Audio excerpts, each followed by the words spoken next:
BCom part second में राजस्थान में आर्थिक पर्यावरण, कृषि वित्त एवं कृषि बीमा। कृषि वित्त के बारे में अपने विस्तृत रूप से अध्ययन कर लिया है। अब बात करते हैं कृषि बीमा के बारे में। देखिए, कृषि बीमा के बारे में एक बहुत पुरानी कहावत है। भारतीय कृषि के बारे में, कृषि माने भारतीय कृषि के बारे में एक बहुत पुरानी कहावत है कि भारतीय कृषि एक जुआ है। भारतीय कृषि एक जुआ है। जिस तरह एक जुआरी जुए का दांव लगाते वक्त यह निश्चित रूप से नहीं कह सकता है कि वह दांव जीतेगा अथवा हारेगा। दांव लगाते वक्त यह निश्चित रूप से नहीं कहा जा सकता कि वो दांव हारेगा जुआरी या दांव जीतेगा।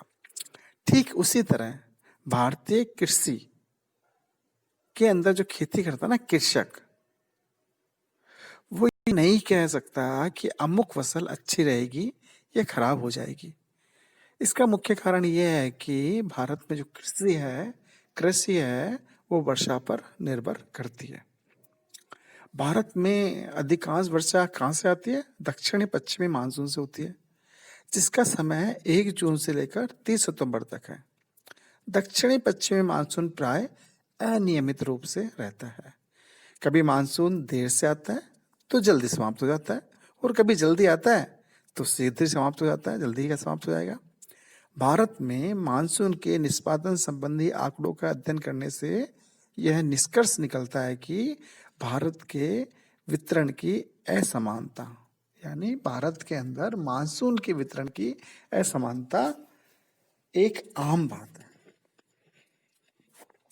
देखिए, कृषि में जोखिम और अनिश्चितता क्या होती है? तो सबसे पहले तो हमें ये जानना होगा कि कृषि में जोखिम एवं अनिश्चितता क्या है। कृषि कार्य करने से जो प्रतिफल मिलता है वह अनिश्चित एवं जोखिमपूर्ण भरा हुआ है। कृषि में यह अनिश्चितता रहती है कि फसल बोई जाएगी या नहीं। दूसरी बात, फसल जो बो गई है वो अंकुरित होगी या नहीं होगी। तीसरी बात, अगर अंकुरित हो गई है तो पकेगी या नहीं पकेगी। और चौथी बात, पकने पर भी फसल का उपयुक्त मूल्य मिलेगा या नहीं मिलेगा। और कृषक क्या अपनी फसल की लागत वसूल कर पाएगा या नहीं कर पाएगा। तो चलिए, कृषि में अनिश्चितता एवं जोखिम के घटकों का अध्ययन अपन निम्न बिंदुओं के आधार पर कर सकते हैं। पहला है सिंचाई के लिए पानी की कमी। राज्य में कृषित क्षेत्र का लगभग 65% भाग वर्षा पर निर्भर करता है। अतः वर्षा की कमी वाले क्षेत्रों अथवा जिन क्षेत्रों में सूखा पड़ता है वहां फसलें उगाई ही नहीं जाती है, और जिन क्षेत्रों में अल्प वर्षा होती है या वर्षा की कमी होती है वहां पर कृषक जोखिम लेकर फसलों की अगर बुआई कर भी देता है तो अनेक प्रकार की अनिश्चितताएं रहती है, जैसे फसल उगने, बड़ी होने एवं दाना पकने आदि की अनिश्चितता। सूखे के कारण राज्य में सिंचित क्षेत्र में भी सिंचाई के लिए पानी की कमी उत्पन्न हो जाती है। वर्षा नहीं होने के कारण कुओं में, तालाबों में, नलकूपों में जल की सतह, जो पानी का लेवल है ना, वाटर लेवल, वो नीचे चला जाता है, और इसके कारण सिंचाई पर विपरीत प्रभाव पड़ता है। और अगर सिंचाई नहीं हो रही है तो निश्चित रूप से उत्पादन पर भी विपरीत प्रभाव पड़ने वाला है। दूसरी बात करते हैं सूखे वाले वर्षों में उत्पादन में गिरावट। जिन वर्षों में कम वर्षा हुई है उनमें खरीफ की फसल के उत्पादन पर हमेशा विपरीत प्रभाव पड़ता है। सूखे की प्रचंडता की भिन्नता के कारण उत्पादन में कमी का आकार भिन्न भिन्न रहा है। राज्य में सूखा पड़ना एक सामान्य घटना है और एक स्थायी समस्या है। अकाल और राहत विभाग आपके राज्य के अंदर कार्यरत है। अच्छा, चलिए अगला पॉइंट लेते हैं, विकास दर में गिरावट। सूखे की विभीषिका के कारण हमेशा विकास दर प्रभावित होती है। सामान्यतः कृषि में औसत विकास दर हम 4% रखते हैं, लेकिन सूखा बढ़ गया तो 2.3 भी हो जाएगी, 4 भी हो जाएगी, कम भी हो जाएगी। तो यह अनिश्चितता है, जोखिम है ये। अगली बात, पेयजल की समस्या। भूखे एवं सूखे एवं अकाल के कारण पेयजल का समस्या का सामना करना पड़ता है। जिन क्षेत्रों में भूमिगत जल स्रोतों का अभाव है, वहां लोगों को एकमात्र लक्ष्य किसी भी प्रकार स्वयं के लिए जल इकट्ठा करना और अपने जो मवेशी है ना, पशुधन, उसके लिए पानी की व्यवस्था करना। और देखिए, अगर मानसून प्रतिकूल है तो राज्य के अंदर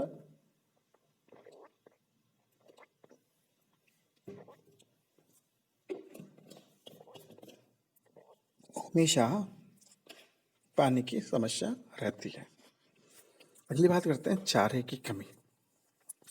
सूखे के कारण राज्य में चारे का उत्पादन कम होता है। पशुओं को पर्याप्त मात्रा में चारा उपलब्ध नहीं हो पाता है।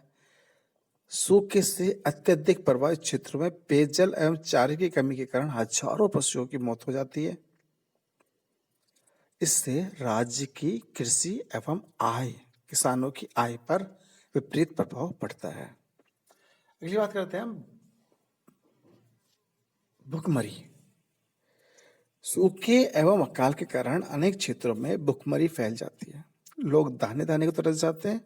भुखमरी के कारण लोग कुपोषण का शिकार भी हो जाते हैं और उसके कारण मौतें होने लगती हैं। 2002 के अंदर अत्यधिक प्रचंडता में देश में क्या हुआ था, सूखा पड़ा था। और लेकिन क्या हुआ कि उस समय सूखे से लोगों की मौतें नहीं हुई, क्योंकि केंद्र और राज्य सरकार ने अकाल राहत के लिए अनेक कार्यक्रम चला दिए। निर्धन और गरीब लोगों के लिए खाद्यान्न वितरण करवा दिया।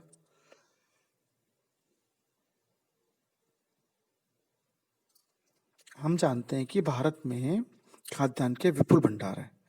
अगर मानसून प्रतिकूल है, फिर भी अगर आप इन खाद्यान्न के भंडारों का सही उपयोग करते हैं तो भुखमरी की समस्या से आप निजात पा सकते हैं।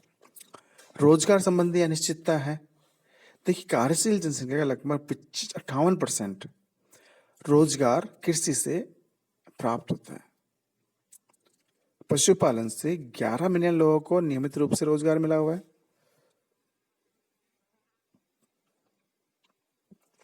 8 मिलियन लोगों को सहायक रूप में रोजगार मिला हुआ है। देश के 9.8 मिलियन लघु कृषक अपनी जीविका के लिए पशुपालन पर निर्भर करते हैं। दुनिया का लगभग 14% गोधन गाय और 56% भैंसे सिर्फ अकेले भारत में है। और लगभग भारत का घरेलू उत्पाद है ना, 4% के आसपास इस पशुधन से ही प्राप्त होता है। अगर लगातार वर्षा नहीं हो रही है, सूखा पड़ रहा है, अनिश्चितता है, तो निश्चित रूप से चारे की कमी होगी और पशुधनों को नुकसान होगा। चारे की कमी के कारण और पेयजल की कमी के कारण पशुधन बहुत महंगा हो जाता है। और जो कृषक छोटे हैं, सीमांत हैं, उनकी आय का मुख्य कारण क्या है? पशुधन है। दूध बेचते हैं, डेयरी चलाते हैं।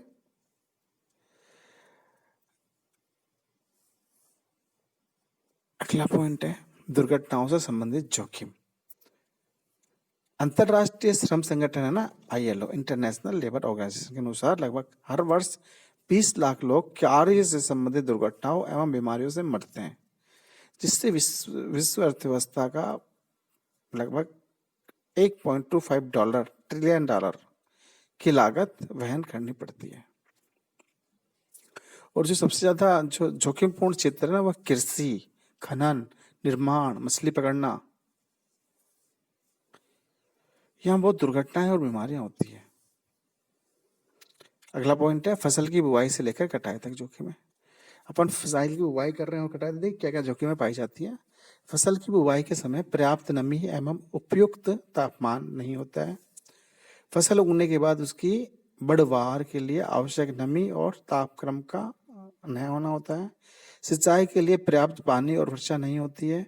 फसल का दाना बनने के लिए उपयुक्त तापक्रम एवं मौसम नहीं होता है। फसलें पकने से पूर्व, कटाई से पूर्व तेज हवा आंधी से फसल को नुकसान हो जाता है। फसल कटाई के समय आंधी, वर्षा, ओलो आदि से फसल को नुकसान हो जाता है। अगला पॉइंट लेते हैं हम शीघ्र नाशवान फसलों से संबंधित जोखिम है। अनेक फसलें हैं, जो कृषि संबंधी फसलें हैं, उनकी प्रकृति नाशवान होती है। जैसे फल, सब्जियां, उनका जीवन चक्र बहुत कम होता है। अगर उनको जल्दी से आम उपभोक्ता तक नहीं पहुंचाया जाता है तो डेफिनेटली वो सड़ जाती है और उनको नुकसान होना पड़ता है। इस समस्या से निजात दिलाने के लिए खाद्य प्रसंस्करण मंत्रालय ने विभिन्न देशों में खाद्य पार्कों की स्थापना की है। अगली बात करते हैं कृषि वस्तुओं के मूल्य में उतार चढ़ाव संबंधी जोखिमों और अनिश्चितता। भारतीय किसान को कृषि वस्तुओं के मूल्य में उतार चढ़ाव संबंधी जोखिम और अनिश्चितता का सामना करना पड़ता है। भारत में कृषि वस्तुओं के मूल्य में भारी उतार चढ़ाव रहते हैं। इसका मुख्य कारण कृषि उत्पादन की बेरोजगार मांग है। अत्यधिक उत्पादन होने पर कृषक कृषि पदार्थों के मूल्य कम हो जाते हैं और कम उत्पादन होने पर मूल्य बढ़ जाते हैं। मूल्यों में उतार चढ़ाव से कृषि विकास पर विपरीत प्रभाव पड़ता है। कृषि मूल्यों में परिवर्तन को सूखे अकाल के बाद किसान का दूसरा बड़ा शत्रु माना गया है। अतः कृषि उपज मूल्यों में स्थिरता लाने की आवश्यकता है ताकि किसान मूल्य के बारे में आश्वस्त हो सके। अगला पॉइंट करते हैं हम जोखिमों को नियंत्रित करने के लिए बीमा।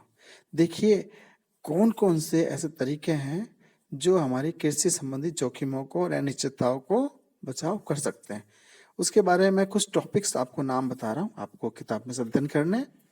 पहला है राष्ट्रीय कृषि बीमा योजना, दूसरा है भारतीय कृषि बीमा कंपनी लिमिटेड, तीसरा है बीजों की फसल के बीमा हेतु पायलट योजना, चौथा है पशुधन बीमा, पांचवा है कृषि आय बीमा योजना, छठा है कृषि जिन्सों में वायदा व्यापार। ये पॉइंट्स मैंने इसलिए बताए हैं आपको क्योंकि मुझे इसको आपको डिटेल अपनी बुक्स में पढ़ना है, क्योंकि मुझे आपको एक अन्य महत्वपूर्ण जो है कार्यक्रम उसके बारे में यहाँ पर अवगत करवाना है। कार्यक्रम यह है प्रधानमंत्री फसल बीमा योजना। इसको अच्छी तरह याद कर लीजिए, नवीनतम कार्यक्रम है, इसको मैं अच्छे से बता रहा हूँ आपको, ये पॉइंट्स याद कर लीजिए। अपडेट सामग्री देना हो उसके बाद अपने हिसाब से उसको राइट ऑफ कर लीजिएगा। प्रधानमंत्री फसल बीमा योजना, यह योजना प्रधानमंत्री श्री मोदी ने 15 जनवरी 2016 को जारी की थी। यह करीब 2016 से लागू की गई है। कब जारी की गई थी? ये 15 जनवरी 2016 को जारी की गई थी। एक मौसम एक दर, इसमें सभी खरीफ फसलों पर 2% प्रीमियम, सभी रबी फसलों पर 1.5% प्रीमियम तथा वाणिज्य व बागवानी फसलों के लिए 5% प्रीमियम होगा। शेष प्रीमियम सरकार वहन करेगी। इस प्रीमियम की अदायगी केंद्र और राज्य सरकार द्वारा बराबर बराबर की जाएगी। अगला बिंदु है ये नई बीमा योजना एक राष्ट्र एक योजना थीम, एक राष्ट्र एक योजना theme, one nation one scheme theme के अनुरूप है। प्रधानमंत्री फसल बीमा योजना भारतीय कृषि बीमा कंपनी लिमिटेड द्वारा संचालित की गई है। यह योजना सभी राज्य सरकारों तथा संघ शासित क्षेत्रों के लिए स्वैच्छिक है। इस योजना में पहली बार देश भर में फसल कटाई के बाद चक्रवात व बेमौसम बारिश का जोखिम भी शामिल किया गया है। इसमें पहली बार जल भराव को स्थानीय जोखिम में शामिल किया गया है। अगली बात, नई बीमा योजना तय किए गए क्षेत्रों में केसीसी खाता धारक किसानों के लिए अनिवार्य है तथा अन्य सभी किसान अगर चाहें तो बीमा का लाभ ले सकते हैं। केसीसी समझ गए? कृषक साख बीमा पत्र।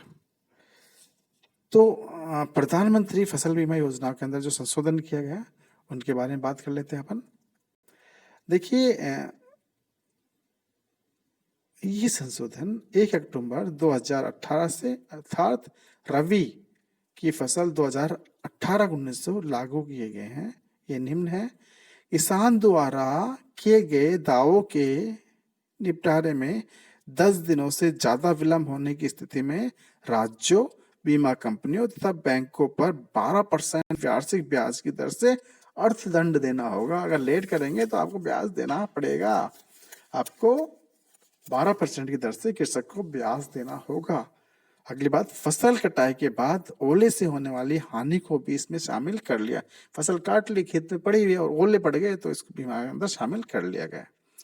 प्रधानमंत्री फसल बीमा योजना के अंतर्गत सदाबहार बागवानी फसलों को भी शामिल किया गया है।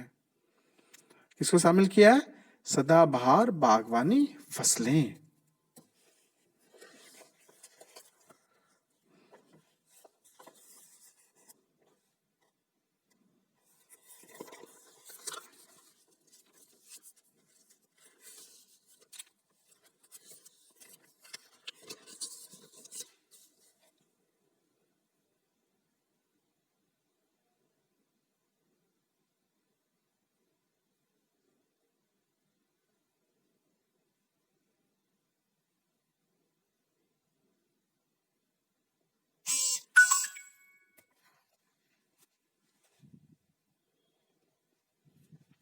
देखिए, इसके अलावा मैं बताता हूं आपको प्रधानमंत्री फसल बीमा योजना के मुख्य तथ्य। मैंने वो नवीनतम चीजें बता दी थी और कुछ तथ्य मैं बताने का प्रयास करता हूं।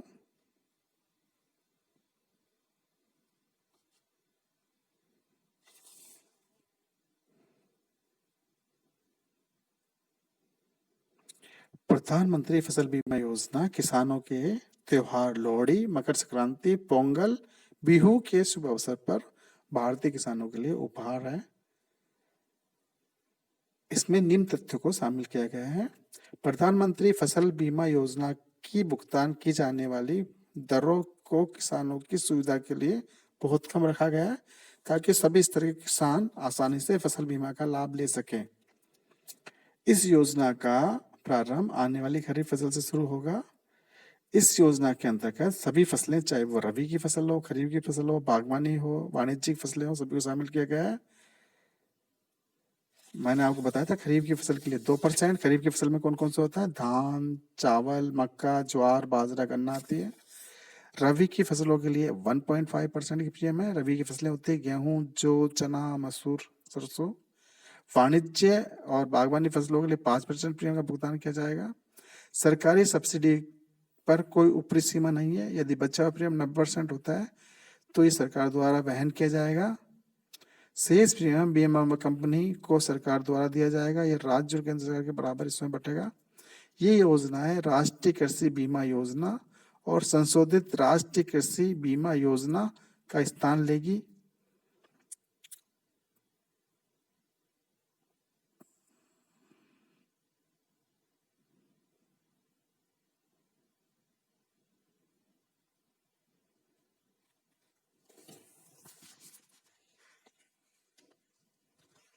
आज के लिए इतना ही काफी। Thank you very much. मैं डॉक्टर विजय कुमार, राजकीय महिला महाविद्यालय श्योपुर।